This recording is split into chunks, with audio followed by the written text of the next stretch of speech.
I'm Jake. I'm Tom. And we are VIMTV, Velocities in Music, the best kept secret in music reviews. Ask and you shall receive. We're going to review The Roots and Then You Shoot Your Cousin. We got a lot of... Tom and I previewed this when it came out. I at least wasn't initially impressed with it. It's a very short record, 33 minutes overall, and with a number of transitional tracks.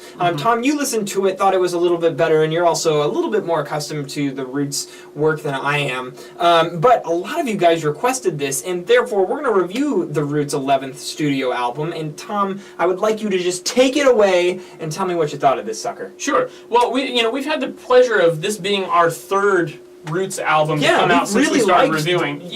Reviewing the Roots albums. Oh yeah, and they've been around for a long time. They're one of the best groups. How I Got Over was there. Great. Yeah, that one was great. Undone was good. I know a lot of people really regard that as like a masterpiece. We liked it. We definitely weren't that high on it, but we definitely enjoyed it. I mean, this is just one of the most intriguing groups to listen to in the genre. Mostly because they have a full band. They do. They have a full band. They still, even these days, when they've got their gig with Jimmy Fallon, they're still finding time to write kick-ass albums. Yeah, I respect the or hell writing out of albums with Elvis Costello. Yeah, no kidding. Geez, that was just recent, too. So these are busy guys. Now, you mentioned And Then You Shoot Your Cousin is a little bit shorter of an album, but what these guys go for is, even when they make a shorter album, they still try to make it as sonically interesting as possible. Yeah, and they definitely observe the album listening concept, which is something that we're starting to see fade away. So we always respect it when an artist goes out of their way to make an album listen. Yep, and from there, the context and the ideas of what they actually bring into their album is always a cut above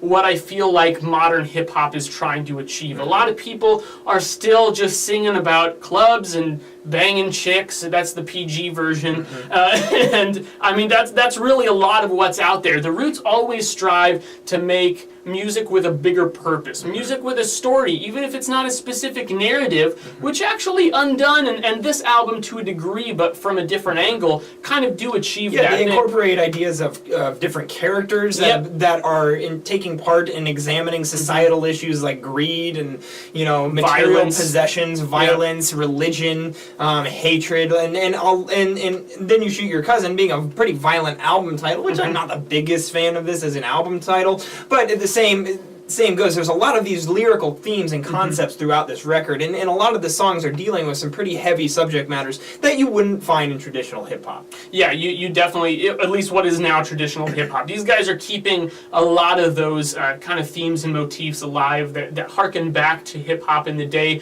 when it was being influenced by soul artists, and that's definitely something that you hear on this record, because there are a number of guest appearances and samples that really do throw back to soul and even, early stages of funk. Now, this album isn't quite upbeat enough to be called funk influenced, I would say. Some of the Roots' past work is definitely more in that vein, but not as much here. It's a little more low-key, it's a little more mid-rangey almost. In fact, I would even go to say that they went out of their way to include classical music elements in this record. There's a number of songs, especially the transitional tracks, that focus on woodwinds and string arrangements to help move the album from song to song.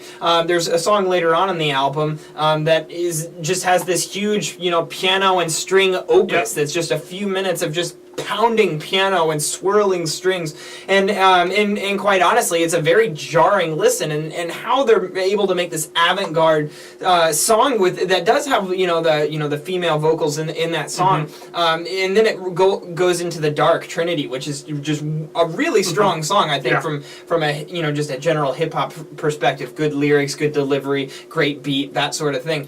It was just kind of an impressive listen to hear that happen. Now, as far as musically, I didn't feel like that sort of fit, especially the piano opus, that really fit what they were going for, because I felt like the strength of And Then You Shoot Your Cousin is on the beginning of the record. There's several tracks that I just think kick so much ass. Track 2, Never, you picked that one. We both picked When the People Cheer. Just a great bass groove, that was a great, piano and beat. That's what we're looking for in a Roots song. And then Black Rock really reminded me of Super Fast Jellyfish from Gorillaz. I could see that, yeah.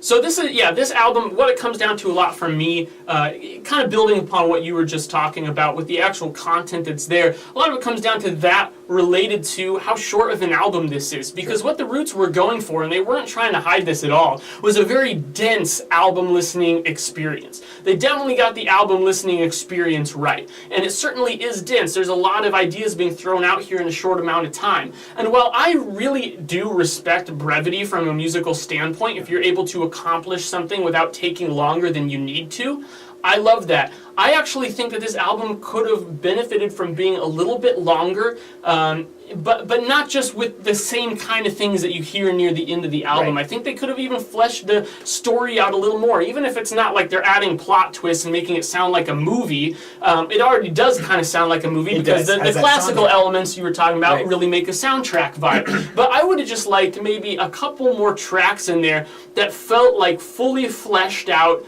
classic Roots hip-hop songs. Yes, I totally agree. And I feel like that there, you know, while there was a couple tracks that were clear highlights, there was just several tracks that just weren't on the same level. That level of track displacement makes this listen a little unbalanced. I did feel like the end of this record wasn't quite as strong as the first half, and that brings me down pretty significantly on this record. And I agree with you, just having a couple more classic Roots tracks, especially at the end of the record, would have made this much more balanced and just a little bit beefier of a listen, and I would have probably ended up enjoying this a little bit more than what I did. I still respect the hell out of this band as artists and the artistic statements that they choose to make with their records, and it's always just a breath of fresh air to listen to an artist who has been around for a while and still willing to take risks and push their sound forward. So I gotta respect the Roots for that. I'm gonna give this record a 73. I'm meeting you there, 73. All right. 73 from Velocities of Music. That's pretty good score. Yeah. It's a little bit below our average, but still a pretty good score. I would go ahead and recommend this to people. I would too. What did you guys think of it? And then you shoot your cousin. Leave us a comment at www.velocitiesandmusic.com or youtube.com/velocitiesandmusic. As always, follow us on Twitter, like us on Facebook, and let Tom or I know which records you'd like to see us review on this channel. I'm Jake. I'm Tom. And we are VIMTV, moving music critique forward.